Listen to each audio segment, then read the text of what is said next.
Hello, everyone, and welcome back to Ethos Online. Again, this is a space where we can be, belong, and become the very best version of ourselves. And so, wherever you're joining us, again, whether you're from Colorado, Florida, California, Arizona, wherever it is you're joining us, we just want to say we are so thankful that you're here, you're walking with us in this journey.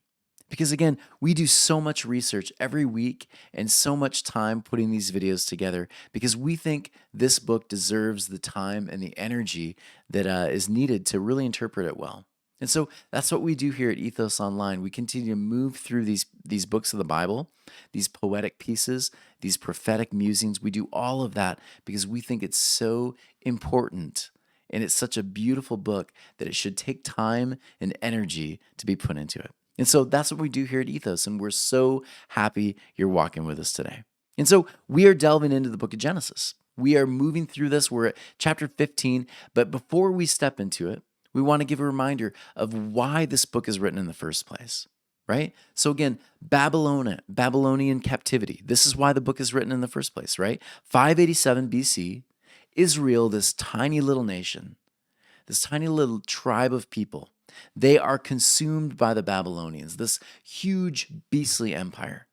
And so they're taken captive, and much like the other tribes, they're assumed to assimilate, which means they take on Babylonian gods, they take on Babylonian values, Babylonian identity. That's what most of the tribes would do. But again, Israel is a different kind of tribe. And I would argue this is why the Israel story, the Hebrew documents, the stories, the narratives, the poems, this is why it survives.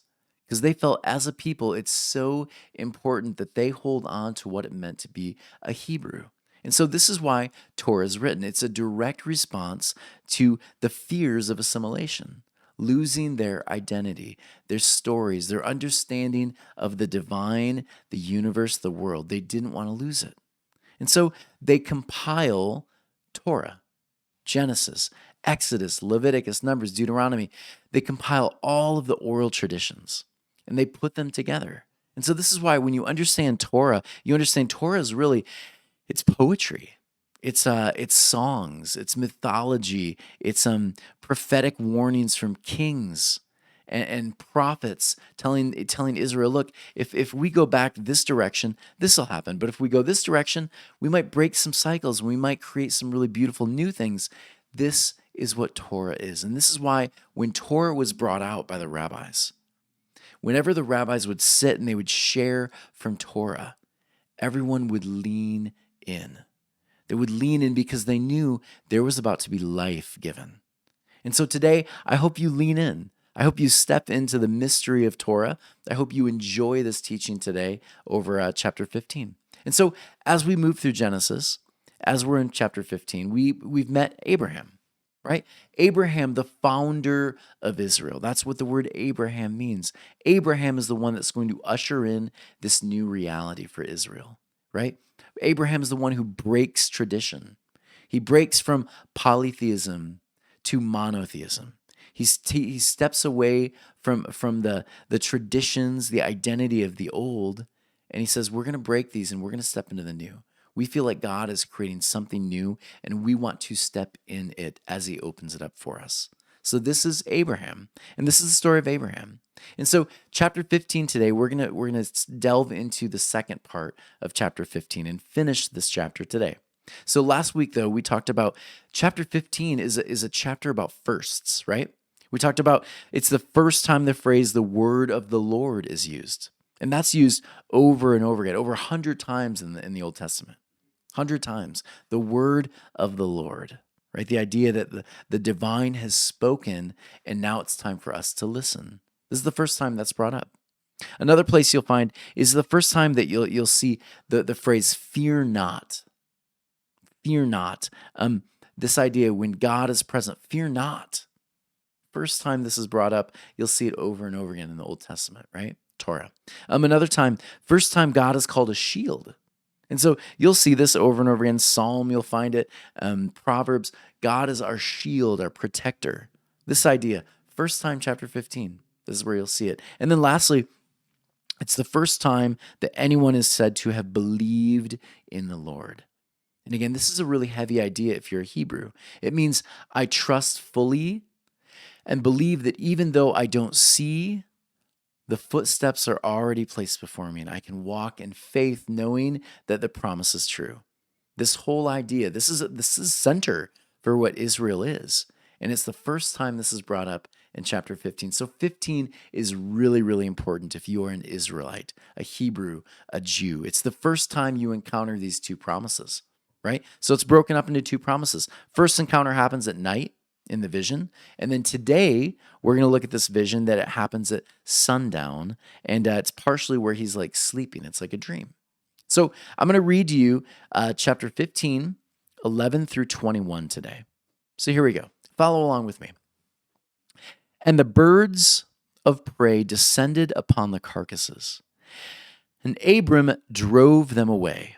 Now the sun was ready to set, and a deep sleep fell upon Abram. And behold, a fright, a great darkness was falling upon him. And he said to Abram, You shall surely know that your seed will be strangers in a land that is not theirs, and they will enslave them and oppress them for 400 years.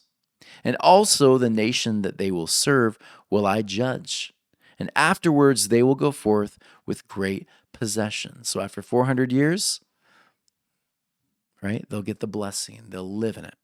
So it continues, But you will come to your forefathers in peace. You will be buried in a good old age. And the fourth generation will return here, for the iniquity of the Amorites will not be complete until then. Now it came to pass that the sun had set, and it was dark. And behold, a smoking furnace and a firebrand which passed between these parts. On that day the Lord formed a covenant with Abraham, saying, To your seed I have given this land, from the river of Egypt until the great river of Euphrates River. The Kenites, the Kezites, and the Kadmonites, and the Hittites, and the Pezerites, and the Rephaim, and the Amorites, and the Canaanites, and the Girgashites, and the Jebusites. Lots of sites there, right? Lots of verses. But let's delve into some of these because there is so much beauty, so much depth. So here we go. First one. Now the sun was ready to set, and a deep sleep fell upon Abram. And behold, a fright, a great darkness was falling upon him. So understand this. If you're a Jewish person and you are reading this, this is nothing new. Jewish individuals, Jewish writers, they use this a lot, this theme of sleep. Because when you're asleep, this is when the divine talks to them the most, at least in their stories. And so the idea of sleep, when one is asleep and the divine coming to them, sharing a dream, sharing a vision, this happens over and over again in Jewish literature. I thought about sleep a little bit. It's interesting. The average person, I'm just going to throw this out because I found it interesting. The average person has 3 to 5 dreams per night. Interesting? Yeah. And some may have up to 7. However, most dreams are immediately or quickly forgotten. We know that, right? We'll wake up, we'll try to remember it. We only remember a quarter of it, right? This is what happens. Dreams tend to last longer as the night progresses. This came from a Harvard study about dreams. Dreams are so important, but for most of us, we think, I haven't had that experience, right?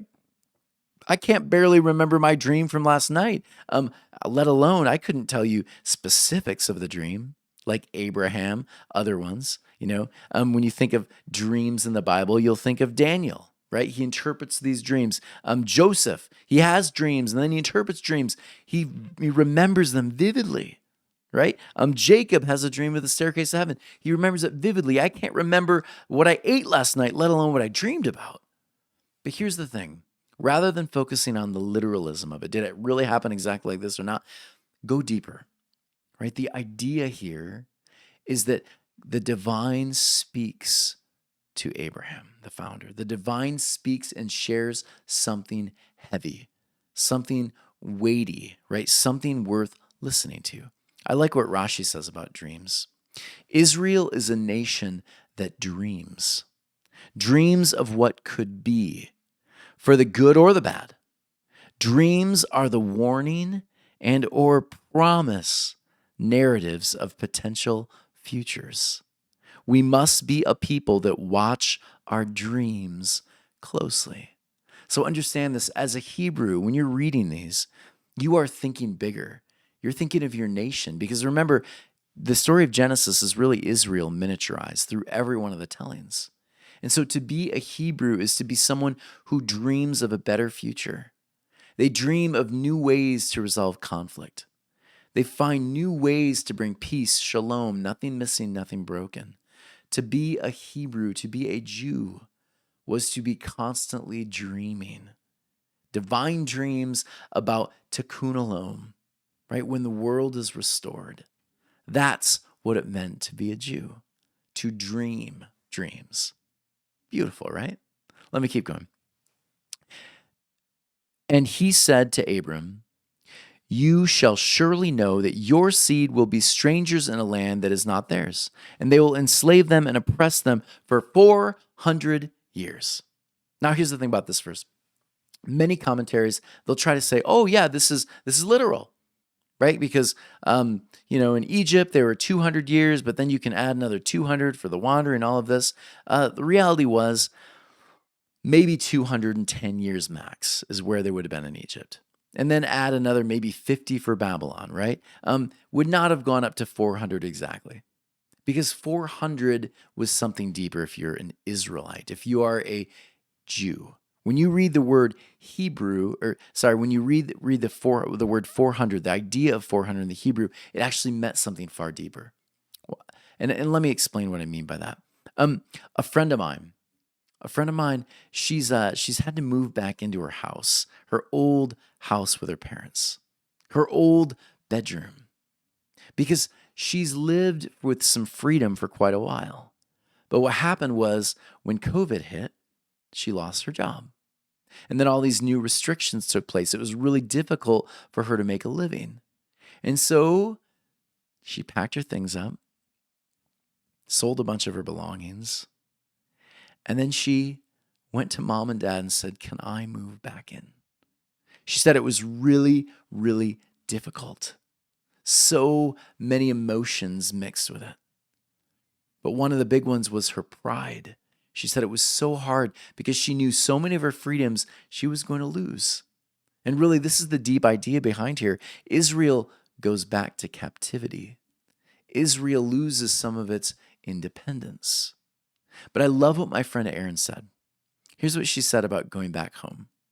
She said, instead of being embarrassed or sad about my loss, I've chosen to use this time to be present to my parents. Enjoy the opportunities of being a daughter again. I'm making the very best of this time. Interesting, right? Not many of us would think that. Many of us would be so bummed. Oh, I'm jobless. I'm nothing. I've not amount to anything. I'm back home. I'm back to the place I grew up with, right? The place I grew up in, under mom and dad's rules again. No, Erin says, no. There's a blessing still to be had. I did a little research because I found many Americans right now in their 20s through 30s are actually having to move back home. And I thought about Israel when I thought about this because there's this psychologist. Her name's Zoe Weiner. Zoe Weiner wrote this whole piece in the New Yorker that I thought was really fascinating. She said, because so many people, adults, are moving back home, there needs to be a plan to remind them that you're not weird. You're not a bad person. You're not lazy. Sometimes things happen. And so I found it really interesting. She gave 5 helpful tips for adults living at home. And what this did for me is I thought about Israel immediately. Look at some of these tips and think about Israel. Here we go. Watch this. Number 1, set boundaries. Look at her advice here. And again, think of Israel. I thought it was so interesting when I thought of Israel in this context. Here we go. Decide what's important to retain and what's not. What battles are worth fighting and which are not. Think about Israel. They're in the middle of captivity, right?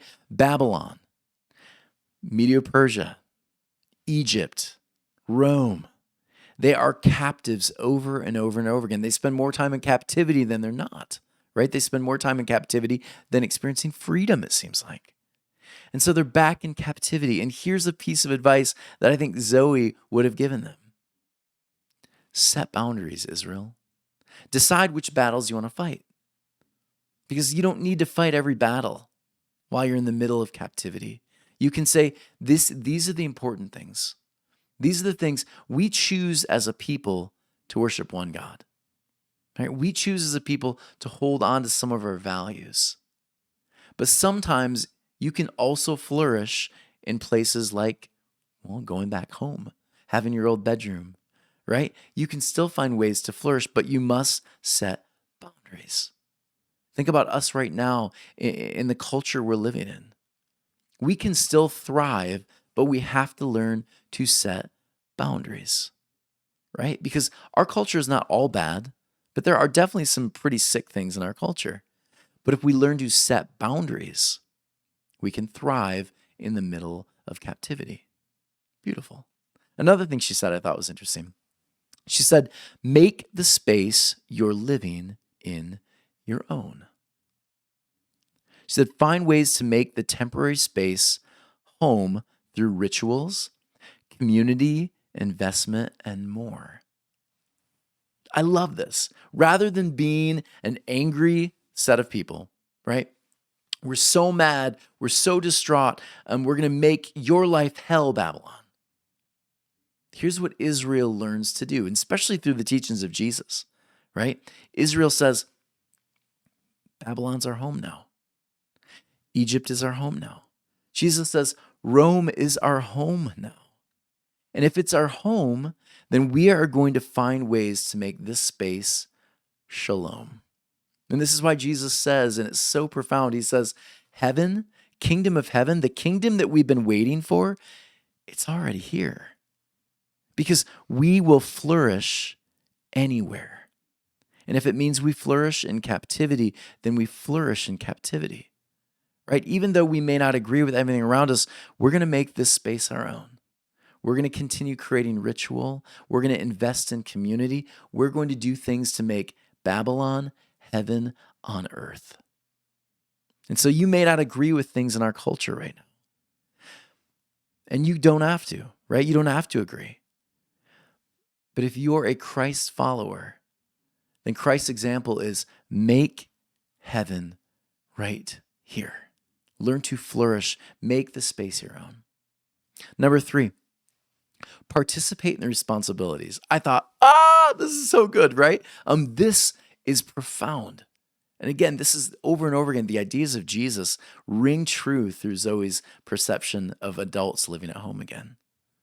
Yeah, read what she says here. When you take ownership and help, you are not only making the space better for yourself, but also send the message that you belong there too. Think about this. When you invest in a place, when you move to a new city, when you take a new job, when you learn to invest, if you spend time and energy in that space, you are making that space better. And you're also telling the inhabitants of that space that you care and you want it to flourish too. Think about the message this sends to your Babylonian captors if you're Israel, to your Roman captors. We care about you too. And we want not just our people to thrive, we want yours to thrive too. How can you be mad at a people that are doing their best to help you thrive too? And again, this was the message of Jesus. It was not that, hey, everybody, I'm making a place up there so you can get out of here. No, it was this message right here. The kingdom of heaven has come. The kingdom of heaven is among you. It's right here. Let's participate in the responsibilities right here. Let's make kingdom come a reality. Let's thrive in Babylon. Another thing she says, which again I thought was so profound in the context of Israel. She said, take care of yourself. Take care of yourself. While home again, make sure to focus on continuing to better yourself. And this I really like, right? Israel, as they're in Babylon, this is time they can continue to grow with their God and their people. They were coming together in homes celebrating Passover. right? They were coming together and they were growing as a community. They were building their temple in the middle of Babylon, right? They're building structures. They're coming together. They're building community. They are bettering themselves. In the middle of Babylonian captivity, you can still thrive. You can create better and better things right here. This is why Jesus says the kingdom of heaven, the kingdom reality, it's in here. It's inside of you. It's all around you. But it's also here inside of you. Everywhere you go, you are the walking, living, breathing temple of God. And so sometimes that temple needs some work. So do the work. And then the last thing she said, which again I think is so profound, she says this: you are in this space for a reason. She says, remember what brought you here in the first place and work toward getting freedom back. So first off, as an adult, if you're back home, what can I do to gain my independence again? Good thought. Go deeper. Israel, how did we get here? How did we get here again? How did we lose our way? What cycles do we continue doing that need to be broken? And you and I, when we get into these spaces, asking questions of our journey is the only way we're going to learn not to repeat certain things. And so in the middle of this captivity, Israel, while you're in this space, remember you are in the space for a reason. What was the reason? What did we do? How did we get here? And what can we learn from this? Right? So heavy. This is what's happening in chapter 15. Let me keep going. There's a little bit more. And also the nation that they will serve will I judge. And afterwards they will go forth with great possessions. So notice this. Every nation experiences the fruits of their actions, right? You enslave people, you eventually become slaves. You take people's resources, you're going to have your resources taken. You go to war with people, they'll probably go to war with you, right? You do certain things, oftentimes those things come back. Call it karma, call it God punishing, whatever. The bigger, deeper idea is here, there's always a cause and effect, right? Do unto others as you would have them do to you. And I think that sometimes goes both ways. And so God's message here is this nation, they're going to get justice. There's going to be justice, right? Oftentimes, the fruits of our actions, they seem to come back to us, don't they? Interesting. It goes on. But you will come to your forefathers in peace. You will be buried in a good old age. There are two words for me that stand out in this verse. Two of them really simple. Peace, shalom, and buried, kubar. So notice this, the promise here. It's really pretty heavy. Shalom, nothing missing, nothing broken, fullness, right? Kubar, meaning basically to store up or pile up. I find it interesting. The idea buried would not have been a perfect translation. It would have been more like storing up. So here's the thing, Israel. Here's the promise. Israel, you are promised wholeness and basically heaps of blessing. If you can get through it, if you can move through this 400 years, right? If you can be that generation that holds on to the promise, you will experience wholeness, right? You will experience those blessings. They will come. Just hold on a little longer. Learn to thrive in Babylon. And the fourth generation will return here, and the iniquity of the Amorites will not be complete until then. So after they've experienced exile in Babylon, there's going to be these 3 generations, and then the fourth is going to return to this land. And so the fourth generation is actually a really deeply Hebraic idea, not to be taken very literally. The fourth generation, notice what Rashi says. The fourth generation is the symbolic generation that experiences the fullness of blessing. They have learned from the past and now can fully abide in the present. That's beautiful, right? Israel is promised wholeness, these blessings, when they finally learned from their past. And you hope that the future generations will do this, don't we? We kind of hope that our kids will learn from not their own mistakes over and over again, but maybe from ours. And maybe at some point that generation is going to take up a whole new way of living, a fuller, healthier, more abundant way of living. And for the Hebrews, that was the fourth generation. That's how they talked about it. It wasn't the next generation. It wasn't the second, the third. It was the fourth generation. We place our hope in the fourth generation. We think they're going to get it. Yeah. It goes on. And it came to pass that the sun had set, and it was dark, and behold, a smoking furnace and a firebrand which passed between these parts. Man, has this phrase, this verse been interpreted a billion ways, right? So many different ways. Let me take you to the more Hebraic Jewish one. Because you can find Henry, James, you can look at all these different people's, tons of different commentaries. The interpretation here, though, if you are a Hebrew, there's some depth to it, right? The idea here is that while there are all these pagan cultures burning all around you, Abraham can rest in the promise that even though hell is taking place all around him, he can rest in the promise that they're going to make it. And I know many of you have had this feeling, right? You look at the world and it seems like things are going crazy. Right now, it's 2021, May, and gasoline prices are an all-time high. I remember buying lumber last year. A 2x4 was $1.67. Now it's $6 and something. We've got insane inflation. We still have rioting. We still have looting. We have so many things going on. We're about to get into another war soon. It's so fascinating to watch. But here's the thing. Even though stuff is burning all around us, we can hold on to the promise that there is life that's going to take place after the fire, right? After the drama. Life has a way of popping up sometimes, doesn't it? It's like a seed, right? The seed is buried, there's dark, there's uncertainty, but at some point in time, the promise will come to fruition and that seed pops out of the ground and we get new life.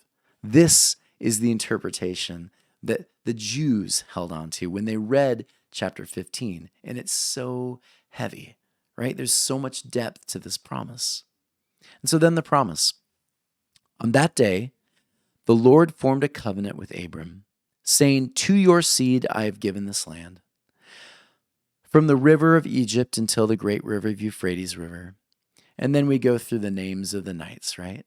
But the idea here is the promise is given to Abraham. The promise is given, and Abraham is going to learn to rest in that promise. And so watch Abraham's journey in the next couple chapters. Because he rests in the promise, because he learns to thrive in the middle of Babylon, right? Because he learns to thrive in the middle of chaos, Abraham's journey is going to be a really full and rich one. However, we're going to be introduced to another character that does not have that same experience. And so as I thought about what did we learn today, we did pick up a lot of interesting things from Zoe, right? But I thought about how do we rest in a promise, right? There's so many promises in the Bible that oftentimes we'll hold on to. And I started wondering, what can I do to better live in this promise, right? These different promises that we're given. So I thought about that. And the first thing that came to my mind was simple. And I know you've heard this before. Have a devotional life, right? Many of us have been told, oh, just pick up your Bible, read your Bible, flip pages, open it up. That's not what I mean when I say devotional life. I mean taking intentional time at some point in your day, intentional time to be grounded again, whether that's meditation, prayer, reading the Bible, whatever it is, that thing that you do that brings you peace, connection, promise. It reminds you of the promise that life will go on. You will make it. For many of it's been the Bible, right? Picking it up, reading it consistently, reminding you of the experiences you've had and the times you've made it through, right? This is what I mean. Taking time, having that devotional life. Number 2, remember what God's already done. Taking time to look back on your journey and say, you know what? I've made it in the past. I acknowledge that sometimes it was pretty scary. Sometimes I thought maybe I wouldn't make it, but then the divine came through, right? The process took over. The thing, I made it through. There was life around the other corner, right? Remember those times because there's so much good happening, we sometimes forget. And so when I remember my past, I can be more grounded in my future and my present. And then lastly, self-check to see what exactly it is you're carrying. This has been a big one for me. Ask yourself this question: is the restlessness or the burden I'm carrying right now light or heavy? I ask that to myself all the time lately. And if heavy, then you're carrying more weight than you're intended to carry. And so it means you have to give it away. You have to find a way to unload, unburden this thing, whether it's counseling, whether it's taking time, just intentional time to ask more questions of this thing. We have to find a way to lay it down, because only then you'll find the rest in the promise. You'll be able to fully be present to it. Everyone, I just want to say thank you so much for joining us today. This has been fun. This chapter, I would argue, chapter 15 is one of the chapters most people skip, but it's actually one of the most in-depth studied Jewish chapters in all of Genesis. And so I hope that I offered you something interesting with these two sessions over 15, because I think it's profoundly beautiful. As always, please consider going to ethos-church.org/donate. Please continue supporting what we're doing. We think there's so much beauty here to unravel. We're only in chapter 15. We've got more to go, right? There's so much more beauty. We're excited to take you through it. Ethos Living Rooms, we want to continue offering that to people. And please hit that subscribe button. Share these videos. We want to continue growing our YouTube channel as well as all the others, but we really like to continue focusing this year on our YouTube channel. Everyone, thank you so much for joining us. We love you. We'll see you next week.